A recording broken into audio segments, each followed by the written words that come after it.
Hi guys, Jenica here. I'm from Multispective and I'm here to share with you a new episode. This is a really exciting episode. It is one that is very personal to me. The person I'm interviewing, Stephan Menzel, actually works on the team, and it took us some time to get into a conversation that was delving into our own personal lives. So Stefan was talking to me one day and started telling me about his own personal journey, and then we decided for him to join the podcast as a guest. Super excited about this episode. It is our 50th episode as well, so yet another exciting milestone for all of us. So in this episode, Stefan talks about his childhood being raised in a very conservative Jehovah's Witness family. He talks in great detail about what are the rules and the guidelines of being a Jehovah's Witness member. He was raised into it more or less and had a lot of difficulty adjusting and identifying with the religion, or some may call it cult. And he then talks about how he escaped it and had to cut ties with everyone from his family in Germany and then rebuild his entire life all over again. He struggled with understanding what it means to just live in an ordinary world that was not confined by so many rules and regulations. He struggled with boundaries on certain issues, with drinking, with diets, with friends and relationships. So he talks about all the kinds of struggles he experienced thereafter, and the ways that he has also opened up his world in a lot of ways when he started to allow himself to be free. A very interesting episode. Stay tuned. I hope you enjoy the episode, and please understand that it is a personal recount of a personal journey. It may or may not always be relatable to you, but would be useful anyway to know a little bit about what Jehovah's Witness entails, what life is like inside and within it, and what can an individual do coming out of a very closed culture or closed society, and how they can seek out help in order to be able to reintegrate with society a little better. So I hope you enjoy this episode. Try to keep an open mind, and really looking forward to hearing from you. Don't forget, please subscribe, drop a comment below, and let us know what you think. It's so crazy and awesome, and all kinds of feels right now I'm having over having you on my podcast, on our podcast as a guest. So welcome to Multispective as a guest, Stefan. I cannot wait to share your story. And I cannot believe that it took us such a long time to get into this conversation as well. But why don't we start off with you just telling our listeners where around the world are you right now? What are you up to? And who are you? Thank you, Jenica. Very exciting. Also feel a little bit nervous. That's probably the reason why it took so long. So I'm here based in Bangkok, in probably the best country in the world, in Thailand. Since last August, I moved here, and I have to say I couldn't feel better. Yeah, so we know each other from my time in Shanghai. We worked together, or we started working together 2 years ago on the podcast. And since then, it's been a great experience. Yeah, wouldn't want to miss it at all. 100%. Yeah, and I definitely think as well, with your situation, I think when you came across a Reddit post that I'd made saying looking for some people to join the team, I think the thing that kind of sparked that interest for you was not only that you were going to be able to explore your sort of talent and grow your learning and knowledge, but also maybe a connection with the theme of the podcast too. Would you agree with that? Yeah, exactly. I like to listen to podcasts and to people's stories because in every story there's something that I can take away, and I could basically combine the little bit nerdy side of myself and also one of my hobbies, and that was like a perfect opportunity for me. Yeah, and here we are 2 years later. Yeah, crazy, exactly. Right? Almost, yeah. Yeah, and you know what? The funny thing is that you have such a crazy life experience, such a story behind you. And the thing about stories and about people's experiences is that when you at first glance, when you look at someone, you cannot see what kind of experiences that they have had. And it took us a year and a half for us to even open up about our own personal lives. I think, we got so involved in the episodes and the passion in this project that it took us some time to actually just sit down and be like, who are you? Where are you from? Tell me about yourself. And when we opened that conversation, which is so ironic. But when we did open that conversation, I think it started this whole new kind of like gate opening, right? Yeah. Yeah, you're right. Yeah, this is normally not a story that I tell to everyone.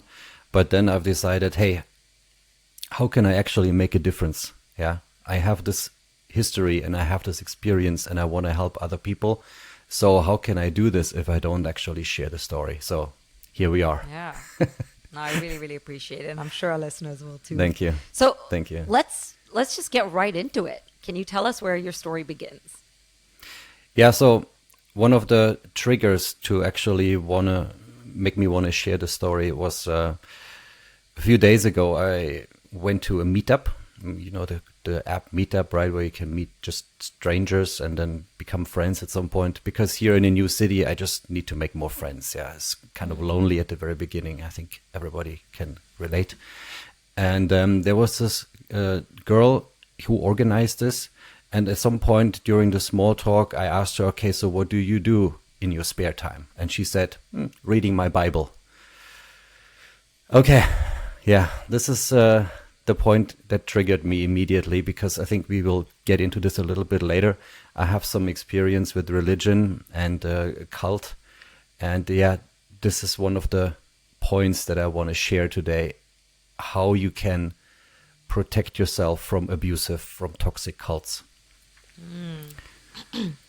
No, that's crazy. And like, I guess this can be debatable for some people that might be listening because of the vast scale and size of this. But, you know, listeners, just to remind you that this is his personal experience and his own journey through it. So, yeah, let's just, you know, keep that in mind as we delve into this episode a little bit. Yeah. And also to add, my experience is like several years ago. So by now, maybe things have changed, but I can only report on the things that I've experienced at the time. Yeah.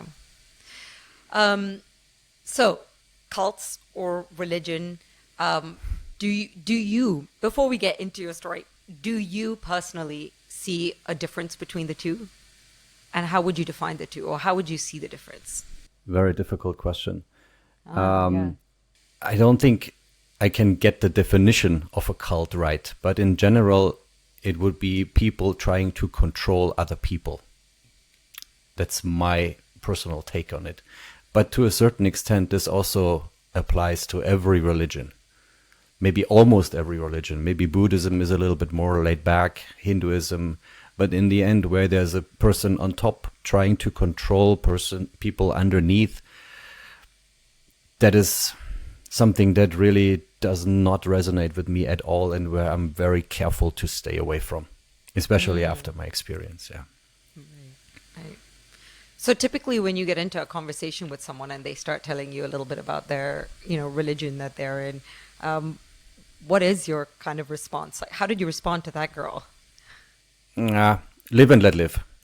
I mean, everybody can have their own beliefs and convictions. I don't really mind, yeah, as long as people don't try to impact me with their ideas and make me believe what they believe. And then I'm fine. And in fact, this is what that girl did. Yeah, she tried to convince everybody on the table that the Bible said this and the Bible said that, and now we're living at the end of the days, and Armageddon, Judgment Day is coming soon, and so on. It was quite a tough discussion for someone you only met an hour ago. Yeah, no, I can imagine that. Yeah, because it's weird, because we're living in this sort of like woke culture where, you know, everyone's entitled to their opinion and everyone is, you know, free to speak their mind and their heart, but yet at the same time we're quick to not be everybody canceled. Yeah. And we're very quick to be canceled as well. There's the judgment that comes along with being very open about your opinion, right? But Stefan, let's get into your story. So tell me again, where does it all begin for you? Yeah, so I want to say that I lived two lives, basically. One life in freedom that I'm enjoying right now, and the other life was back in the days when I was a cult member myself. And when I switched between the two lives, it was like a complete cut. I've lost my friends, I've lost the people that I care and who cared about me, and then I started over completely. So, and looking back, I don't regret it at all. But I think you're more interested to know what happened before that, right? Yeah, let's talk about pre-cult, Stefan. First life. Yeah. Yeah. Yeah, so I was raised as a Jehovah's Witness, and probably some of the listeners can understand what that means, or maybe they know them even. Jehovah's Witnesses are the people who usually on the weekends or in the evenings walk from door to door, or at least pre-COVID they did that, and try to convince other people that they have the only true religion, and if you want to live an eternal life, you have to join them. So this is probably the most obvious part about Jehovah's Witnesses. It is a strand of Christianity, right? Correct. They would call themselves a Christian religion, the only true religion, of course, like every other religion too. So how do you know? Right. Yeah. How were they different? Why would this be a strand of Christianity? How is it different? Yeah, I think what is the biggest difference between Jehovah's Witnesses and other religions is that they actually try to make new members. So as I said before, they go from door to door, try to convert people to their beliefs. And then also not only that, also like, for example, in the friend circle or with work colleagues, or when you're a student, you're supposed to talk to your classmates. And who knows, maybe at some point when they're older or whatever, they also join the group, I want to say. Yeah. Right. Yeah. And then, of course, they also have some of their own beliefs. For example, they don't believe in hell, which is quite nice to see, because personally, I don't really like this concept of hell. It's kind of eternal. Yeah, you make some mistakes in your life and then you're damned forever. Nah, I think that's not a nice concept. Yeah.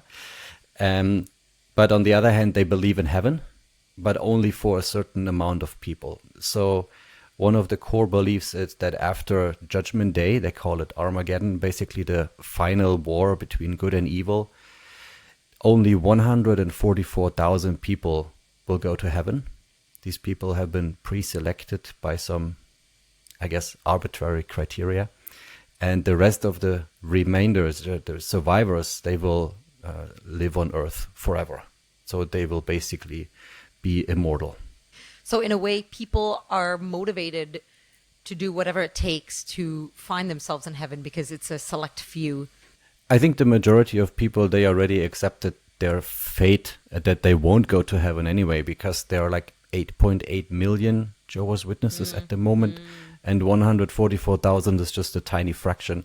So I think the majority of people, they're just happy if they can live happily ever after on Earth in certain, they call it paradise. So imagine this, you live forever, there is no war, no illness, no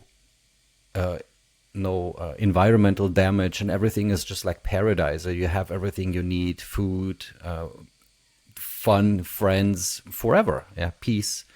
So this is basically the ideal world they're looking forward to. I mean, it would be nice to live in this kind of condition, wouldn't it? Yeah. Yeah. So it's like either way, you're in a pretty decent, good, happy sort of situation. So how did they then ensure that people were not going out of line? Yeah, exactly. So this is the question. Of course, you can only experience these conditions if you follow the rules. Now, what are the rules? You have to go and try to convert strangers to the religion. The more, the better. The more you do, basically, the more bonus points you get on your paradise account. Yeah. Interesting. Yeah. And of course, they are taking several rules from the Bible quite literally. For example, having sex before marriage is not allowed.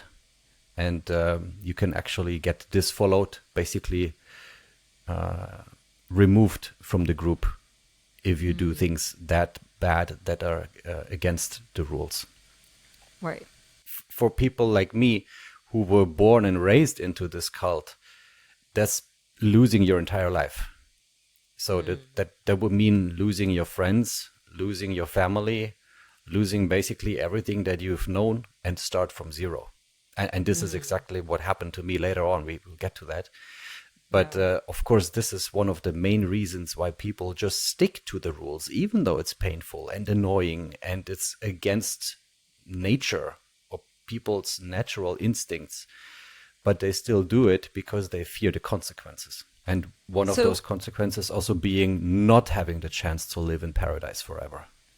And also, I guess, because you were very young, and I guess a lot of the children that were raised in this, there is a lot of sort of brainwashing as well going on in there that's making you believe that that's what you can say that. That's your path to life, right? Yeah. And the brainwashing is actually very simple. At the time when I was a child, there were 3 services per week. Every Tuesday evening, every Friday evening. God forbid, literally, God forbid that you have some other plans Friday night. And of course, Sunday morning, just like other churches as well. So 3 times per week you have to go to service. And then additionally, for each service, you have to prepare. So that means reading the literature and doing some research on the topics and blah, blah. And then, of course, on the other evenings or whenever you have some spare time, trying to convert strangers. So this whole lifestyle keeps you busy. Very busy. Is this a cult that's generally like pretty closed off to the world? Are people actually, you mentioned that people are allowed to sort of go out there and meet people and, introduce them to the cult, to the religion or the cult, and try to convert them. But aside from that, were you still allowed to have friends outside and be in relationships with people outside that were not interested in joining the cult? They wouldn't usually say something is allowed or not allowed. They would probably express it more like it's not recommended. So you can almost do whatever you want, but then people from the inside will frown upon you. So let me make an example. If I hang out too much with my friends from school back in the days, then the other guys inside the group, they wouldn't want to hang out with me anymore because they would fear that I would bring like bad influence on them. And then, of course, my parents would want me to hang out with the people inside, so they would basically forbid me to hang out with the school friends. So this is the situation, right? But the people inside, it's also not that easy.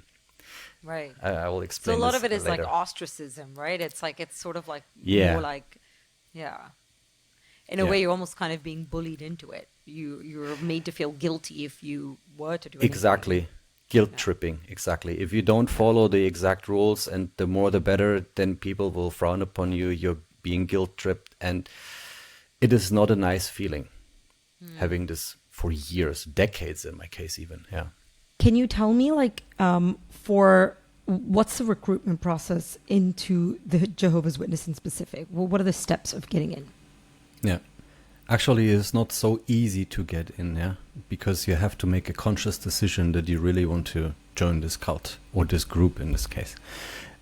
So usually you would be recruited if somebody knocks at your door, and then they will ask you, hey, have you heard about the latest news, or do you think there is a God, or all these very open questions, and then they start talking to you about their beliefs and then what they think the Bible says about this. Or another question could be, why do you think there's so much evil in this world? And they just try to start a normal conversation with you, and before you know it, they will take out some of their own literature and they will show you what the group believes. And it sounds actually reasonable for somebody who didn't even think about this before. And then what will happen is, if you agree to continue this kind of study, they call it Bible study, then after a while, they will bring more and more literature to you, and they will come to your house, and then you will also be slowly included into the group. You will meet more people, you will make some friends, but of course, only as long as you follow the rules, right? If you don't follow, you don't have friends anymore. And at some point, they will ask you, hey, do you want to be baptized? And baptized in this sense means, do you actually want to join the group as a Official. complete as an official, exactly, as an official member. So, and then if you had studied long enough, the literature printed by the group, and then they will ask you some theoretical questions. Do you know about this? Do you know about that? This is like a test, like an entry test. And if you pass this, then you will be baptized at the next public event. They call this public conventions. And then for everybody to see that you are now part of the group, and then you're locked in. What does that baptism look like, by the way? It's not like in the church that we know, but it's like a full submerging in the water, full body once. Right. And it basically symbolizes that your old life dies and you start fresh with a new life. How did you even get into it? I mean, you were fairly young when you did join, but you said that you were not born into it, right? I was raised into it. When I was a very, very young child, I don't remember how young, my mom joined that group. My mom joined the group, and she believed that it's the best for me if she raises me in the same beliefs. And my dad was not religious, so he didn't care. So since I didn't really have any other choice, I had to go to the service, and I got brainwashed all the time. And yeah, basically year after year, I tried to fit in, and I became more and more member of the group, but something was off. Yeah, it really feels strange. But if you want to fit in, then at some point you shrug it off, and then you just ignore it, and you just go with the flow and try to start a career, get some more bonus points on your account, as I said before, and try to be better. So can you just tell me a little bit, because I've read about this online, about those in the Jehovah's Witness group, they don't allow or they discourage anyone from, needles, blood transfusions, any kind of medical intervention. Am I right in saying this? The topics discussed about Jehovah's Witnesses is if you had an accident and you were in desperate need of a blood transfusion, would you take it or would you rather die? And probably more than 99% of the people in the group would probably rather die, because then they die with a good conscience and not somehow stained their body. So this is related to some Bible verses, which I cannot remember anymore. But yes, you're right. So blood transfusions are not allowed under any circumstance. And if you do it, you have to expect severe consequences, even up until like being disfollowed, excluded from the group. And the other thing about the needles, and maybe you're referring to organ transplants or something, about needles have never heard. That is okay, like vaccines or drawing blood for some blood test or whatever. That has never been a problem, at least when I was there. And organ transplant, I'm not entirely sure at the moment, because technically an organ from another person contains some kind of blood. Right. So I think people could decide however they want. I'm not sure about what would happen in these cases. There are some Bible verses that are interpreted in a very, very literal way, but they've been written more than 2,000 years ago, so I don't think they would apply today. Yeah, when medicine is so advanced that you can do almost everything today to save a person's life. Yeah, maybe the Bible is not the authority on these topics anymore nowadays. I do think that, with any kind of religion that exists, it's always important to remember and just account for the fact that it was written at a time that may not be necessarily applicable to the world today. Exactly. And so, and there are religions that have very beautifully adapted to the current times. But of course, you will have strands that are very by the book, and that's the ultimate rule. That is how it is. That's how it is always meant to be, and that's where it can get a bit tricky. Yeah. And this is actually one of the founding myths, I want to say. They wanted to be the most pure religion at the time, because they believed that all of the other religions that existed at the time were basically not true to the original meaning of the book anymore. So they wanted to be better. They wanted to be clean, pure. And that's probably one of the reasons why so many people fall for it as well, because on the outside, they give themselves an appearance of a religion, of a true believer, of true believers and people who really care about the Bible and so on and so on. But what actually happens is a little bit different. Right. Can you talk to me about the concept of sacrifice? Because from what I know, a lot of groups that are very, very tight-knit like this would expect some kind of level of human or individual sacrifice, sacrificing your identity to your community, or sacrificing a certain lifestyle or preference. You have to sacrifice your identity because you want to, coming back to the example with the friends at school, you want to make friends at school. I wanted to make friends at school. I wanted to fit in, but I cannot. So I basically have to bend over backwards, sacrifice my own identity to fit into the group. And this is not a great feeling. Yeah, this is, after a while, it really feels like you buy clothes 2 sizes too small and you can move. Maybe you can wear them for a few hours, but you cannot really move freely, and it pinches here and there, and you're just so happy when you can take off these clothes and be finally free. And this is how I felt for several years. Probably 10 years when you count my active membership. Right. So you told me that when you were in the group, you spent 3 days sort of in service in church and those kind of things. In the evening, yeah. In the evenings. Can you tell me typically, like, otherwise, what would your days look like? What were you doing? How were you spending the rest of your time? Normal. Quite normal. So when I was a child, of course, I went to school, did my homework, and every once in a while I also hung out with some friends from school. Very limited though. Majority was inside the group.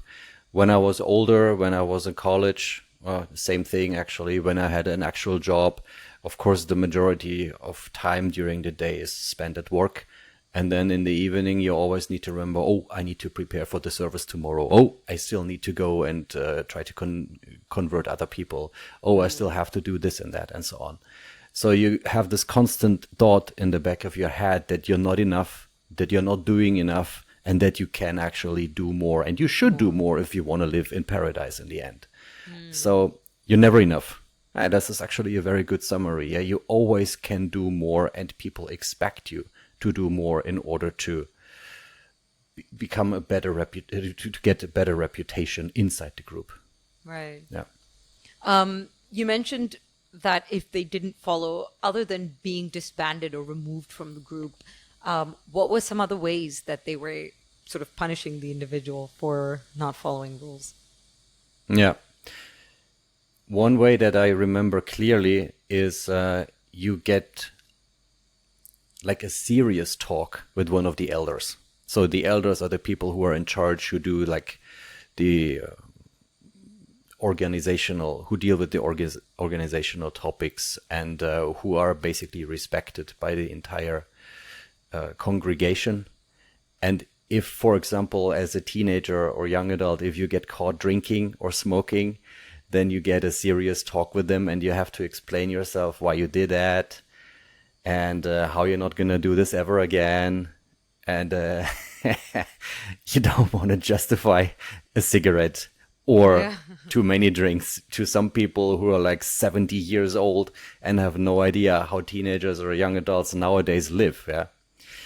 This is very embarrassing, very awkward conversation as well. Right. Do the Cannot punishments recommend. ever get more severe if, say, you did it again and again and again? Not from the group, but of course from my parents. So I remember one story actually when after Friday's service, I was supposed to, no, after Friday's service, I agreed to go to the cinema with my friend the next day. And when we got home, I told my parents, oh, I'm tired, I'm going to go to bed soon. And then I went to bed. But instead of going to sleep, I actually climbed out of the window on the first floor and went to the other end of the village to see some friends from school. And it was a birthday party. So as you know, birthdays are not allowed. And my parents, for some reason, came back into my room, didn't find me. So you can imagine what was going through their heads, right? It took them a while asking the neighbors, and then finally they realized I might be at this party. And this is where they found me, with a drink in my hand and in the other hand a cigarette. So that was no joke. Yeah, I think I was grounded for, I don't know, maybe a month. And I wasn't allowed to read any books or watch any TV or play games or whatever, except religious stuff, except literature that was basically whitelisted by the group. That was one of my experiences that I would not recommend to anybody. This is painful to be trapped in this situation. Yeah. Because the method of sort of like handling something like this is more throwing more literature and books on you to kind of remind you of where your path kind of should be. Yeah. And especially for a teenager who already kind of is, you know, a little bit in between two worlds, you are getting a glimpse of what life is like outside. You have friends outside, you have, you know, people that are outside. And I think, do you agree that for you, it was looking on the outside, looking at people that were on the outside and realizing that they were doing just as fine as the people on the inside, that made you kind of realize, Absolutely. why am I fighting so hard to be a part of something when I could be fine on the outside? There's no consequence quite, you know, like they say there is. At least not now. Yeah. But still, according to the beliefs of the group, if you are on the outside during the Armageddon, during Judgment Day, you'll die. So you better stay inside. So it's a little bit like short-term and long-term rewards, right? You sacrifice now for the long term, but who knows if that's going to happen? Who knows when? So, yeah, as a child, this is very difficult to comprehend. Yeah. Now, you had access to free internet at this point. So you were able to sort of see the debates against Armageddon and Judgment Day and all of that as well, right? I think that's very flattering, but I think when I was a child, there was no internet around. Very true. Yeah. Yeah, so basically, I didn't have any other channel to educate myself. Yeah, I only read and received the information that other people fed me at the time. Yeah. What did you ever live through one of those Judgment Days that they claimed? Or no. Did they ever give a date?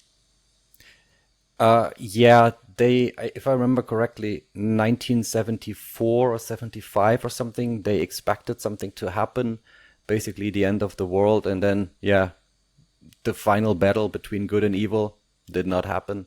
I think in the very, very early days, around 1914, there was another thing, and I think after those 2 hours, they became smart enough to not predict the future anymore, and they just said, okay, sorry, it comes when it comes, you just need to be patient. And I'm not the patient kind of person, so that takes too long. But I mean, that I can't help but feel like that just begs the question of, you know, the whole system must sort of crumble under that, because that was the whole foundation of it. Everyone is working towards that Judgment Day. And if there is no sign of it or no promise of it or no confirmation of it, how do people still keep working towards it? It's a fantastic question. I cannot answer. If your belief and your wishful thinking is so strong that you sacrifice everything else that you would like to do or who you would like to be, then you don't have a big problem. Yeah. And to be honest, the people inside the group, each individual, they're good people. They truly believe that they're helping others by trying to convert them, and I believe they truly believe that they're trying to rescue them from being dead forever. Also, what I would like to mention, if you ever have a problem, like, for example, you move to another place, you can always count on the other members to help you pack your stuff and then load it onto the truck. And then on the other side, they unload it again. So wherever you go, you already have a group you belong to. But you only belong to them if you follow the rules. And these rules are strict. Yeah. Can you tell me a little bit about a memory that really stands out to you? I know you talked about the one at the cinema, but any other very, very specific memories that stand out to you? What I remember is that it's basically very monotonous. So you have your weekly schedule with your services, and week by week it goes by. Every once in a while you go to the movies and you meet some friends for some board games or whatever. You do these things, but the majority is just do more, be better, donate more money, do more service, do better service, do more research, convince yourself about their beliefs more and more and more. It's always more and more. So there was a constant expectation. I don't think I have any specific memory that sticks out at the moment. Yeah. Would you be given more points, or would you be seen as more of a loyal member if you called out somebody else that broke a rule? Oh yeah, absolutely. And I actually did that once. I'm not proud of that. Yeah, I don't remember how old I was, maybe 14 or something. And I learned from one of the girls who was similar age, maybe a few years younger, that suddenly she had a boyfriend. And of course, that guy was not inside the group. So I actually called her out and snitched on her. Yeah, I still feel ashamed for that. Shouldn't have done it. But yeah. But, you know, I can imagine this also being a very isolating experience in the sense that you are being trained and groomed into this. You know, you snitch on other people, you are going to be a step ahead. You are going to be closer to, you know, attaining that kind of paradise that, you know, they said. Yeah. So it's very you isolating. Basically prove your loyalty. Yeah, right. Yeah. And so in a sense, while it is very community oriented, it is also very isolating. You have to stand by each other, but at the same time, you have to snitch on or you're encouraged to snitch on each other. Yeah, you know? yeah. Because if you do this, then you basically keep the community clean. Right. You eradicate bad influences from the outside, or people who are like half in, half out. Yeah, a little bit here and there. You keep the community clean, and this is also one thing that's been very much encouraged. Right. So then how did you go on to continue to trust the people within the community, your friends, your family? How did you trust them? If you don't know anything else, you trust them automatically. But on the same hand, you're always looking over your shoulder, you know, in case somebody sees you. These very friends, these very family members could snitch on you, and you could very much be a target. So you trust them, you know them, you love them, you care about them. But on the other side, you know that it's me against them too, to an extent, right? So this is what happened when I was in my early 20s. At some point, I realized more and more that I don't want to be in the group, at least not active anymore. It took me several years until I decided to leave them for good. But during these undecided years, I tried to find more friends on the outside, or only friends on the inside who have like a similar mindset, who are also not entirely sure should they continue. And then basically there's a subculture forming, a group of people who actually like to go out and drink, even though it's not very welcome inside the group, and the majority of people wouldn't like it, wouldn't accept it. And then you go out and drink, and you go out to party, and you do whatever you want. And then the people would just be quiet and wouldn't tell anybody. But of course, you need to find the right people to do this kind of stuff. Otherwise, somebody's going to snitch on you, right? Right. Yeah. So, as you said before, you always need to look over your shoulder if somebody sees you. For example, you go out to a certain nightclub and somebody in the group sees you walking along the street as a girl, maybe not dressed very traditionally, not very conservatively, as a guy already halfway drunk. So no, you don't want this to be the discussion the next Sunday morning. Yeah. Yeah, 100%. Did you have certain clothing that you had to wear? Yeah. During the services, you wear a suit. Actually, always. Whenever something religious going on, you wear a suit. So, and of course, a dress or maybe blouse and skirt for women. Yeah, it's very conservative. Interesting. You just talked earlier about exiting this group. Tell me about that. Tell me about how you did it, how you executed it. What was your plan? What were your thoughts? How did you feel? Before that moment, I felt extremely scared because it is a new chapter, completely new, and I had no experience whatsoever in how to continue my life. But after I've done it, it was so relieving. So what I did is actually very simple. During these undecided years, I convinced myself more and more that actually this cult doesn't do me any good. Yeah, it is just waste of time, waste of energy, and I could do so much more with my life and become more successful and so on, that I just decided to write a letter to the elders of the congregation at the time saying, I don't want to be part of this anymore. Do not contact me anymore. I will not come back. I will not change my mind, and send it out. And I think a few weeks later, there was a public announcement during one of these services that I'm not a member anymore. And that's it. Very simple. I think 3 or 4 people tried to tell me, oh, you're always welcome when you decide to come back. And I'm like, nah, thank you. No, thank you. Won't happen. What about with your parents and your siblings, family?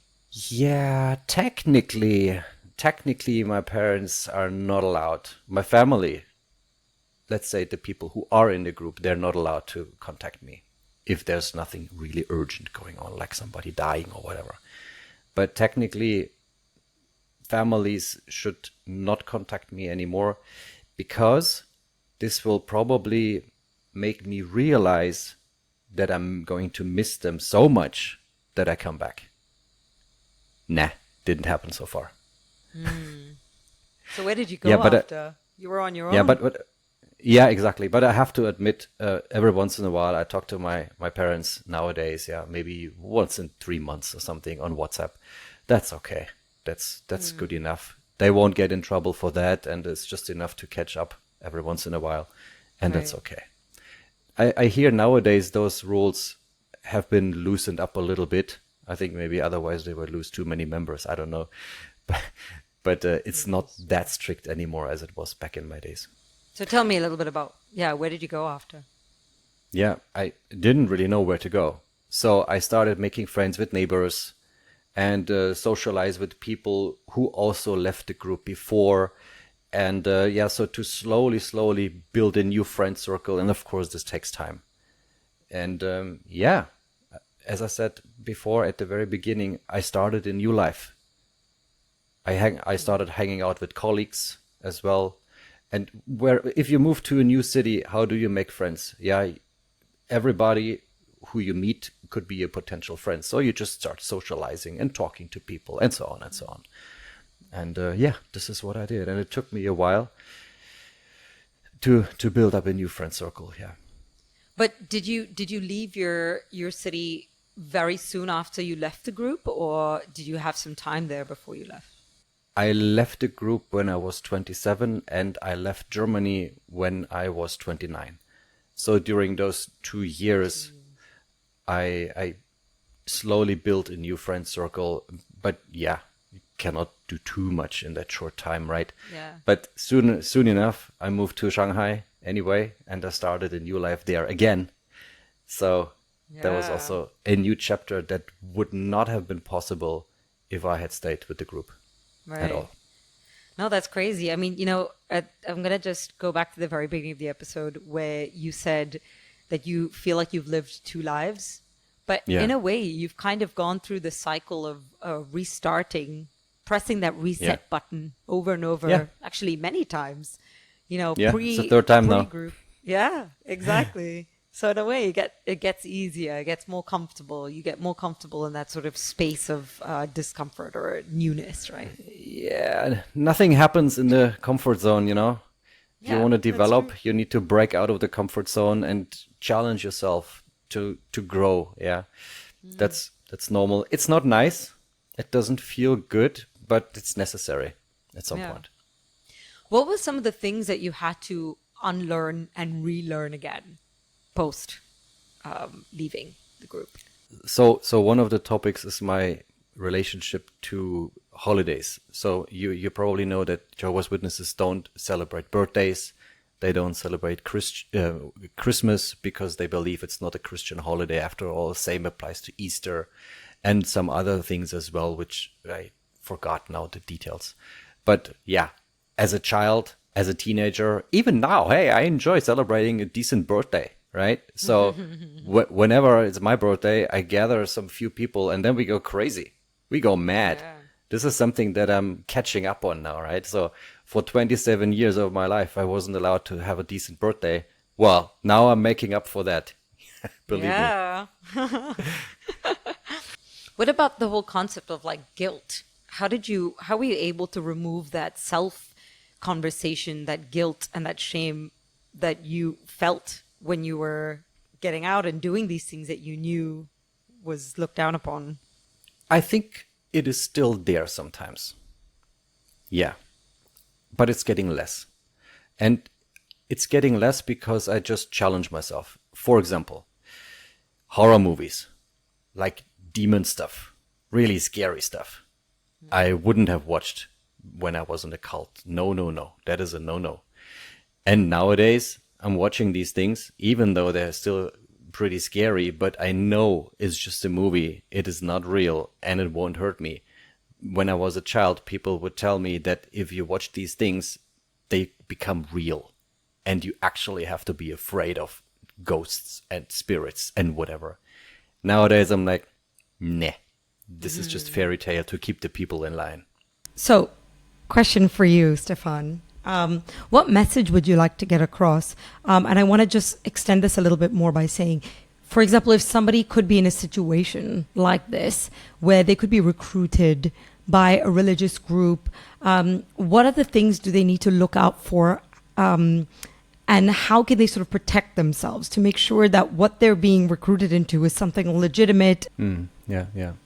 So I think one of the most obvious things is that these groups usually try to give themselves an appearance of being legitimate religious groups following Jesus or whoever.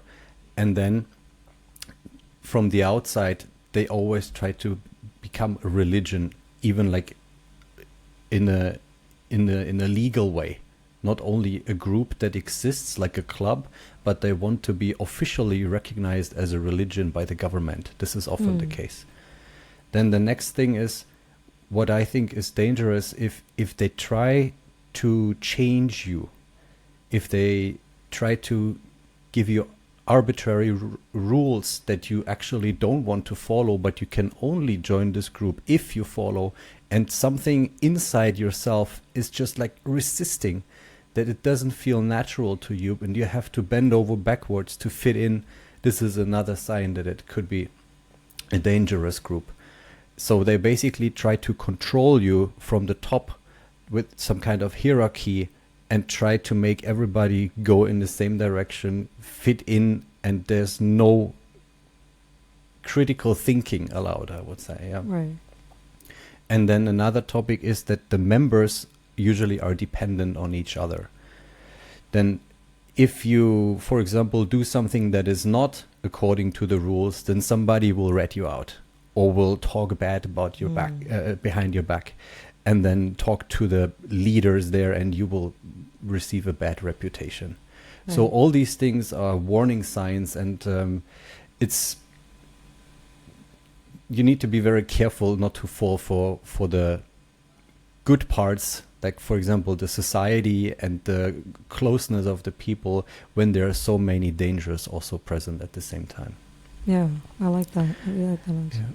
And one more thing that I would like to mention is these groups, they often try to control their members, as I said, but this also means like taking their time and taking their money. So we talked about donations before, and the members are always encouraged to donate money, which is just a waste, in my opinion. Yeah, I suppose it depends on kind of how they justify the donations, and if they explain where these donations are actually going and making it transparent, giving you the freedom to donate how much you feel comfortable donating without, actually it interfering with your own standard of life, right? Yeah. In but this case, I just want to add one more question, just to kind of like go a little bit deeper into this, because what I'm hearing is quite in the later on stages, when you already have been recruited and to an extent are kind of already in the thing, in the group. But what about the very, very early stages, the very initial stages of them meeting you and they're trying to sell this idea to you? Is there anything that we can look out for in those very beginning stages? I think here the only thing that is really obvious is the religious part. So as soon as you contact somebody and they try to convince you about some kind of religious belief that you may have never heard before, or that sounds a little bit odd to you, I recommend do some research online. Ask somebody that you trust. Maybe talk to your mental health professional, which you can find online somewhere, and try to get more resources, more information on that, to be very objective and don't get pushed or pressured into joining some group that you don't really understand yet because you're still an outsider. And the more you get closer to this group, the more people you will contact with, and you will feel nice because the people love bomb you. This is a term that I learned before. They are so nice to you that they feel comfortable and it feels easygoing, and it's nice because they help each other and everything. But it's a scam. It's a trick. Yeah. Now, I really like what you said earlier about really doing the research. At the very early stages, they know they have not reeled you in yet. So they're definitely going to paint a beautiful, colorful picture. But you also have the freedom to do the research, to ask other people outside and inside and everywhere to get a full picture before you make any decision. And it might look very tempting to, it's like, oh, it's just one meeting. It's just the first one. But that very first one can be the game changer, right? So yeah, no, I agree. I think that's a really good point. Yeah. I'm going to ask one last question, because you were in it and then you chose to come out of it and you went through the motions, the very, very difficult, challenging self-conversations and the process of like actually leaving, knowing you were going to leave a lot of people. What piece of advice can you give to family members, friends, or anyone that is, friends or close to someone who's just left the group? What kind of support can we give a survivor or a person who's actually like, an individual who's chosen to leave? They're fresh out of it and they're seeing the world in a different perspective. They're having this massive shift. How can we support them? Be open. Don't judge the people for their history, because they will definitely have different views than you and me by now. Try to be open, try to understand where they're coming from, try to help them to fit into the real world. Because coming from this kind of organization, it's not the same. It's really a big difference. And just try to be friendly and nice and be supportive. They will probably face some issues, how to behave in certain situations, how to deal with people, how to develop their own new belief system. And if they ever ask for advice, just be open and helpful as much as possible. Well, on the other hand, if you go back to Jehovah's Witnesses, you always have a stigma as the guy who left and then came back. So once you make the decision and you pull it off, it's very much advised to not go back. Interesting. Very interesting. Stefan, thank you so much for your time on this podcast and sharing a story. If you enjoyed the episode and would like to help support the show, please follow and subscribe.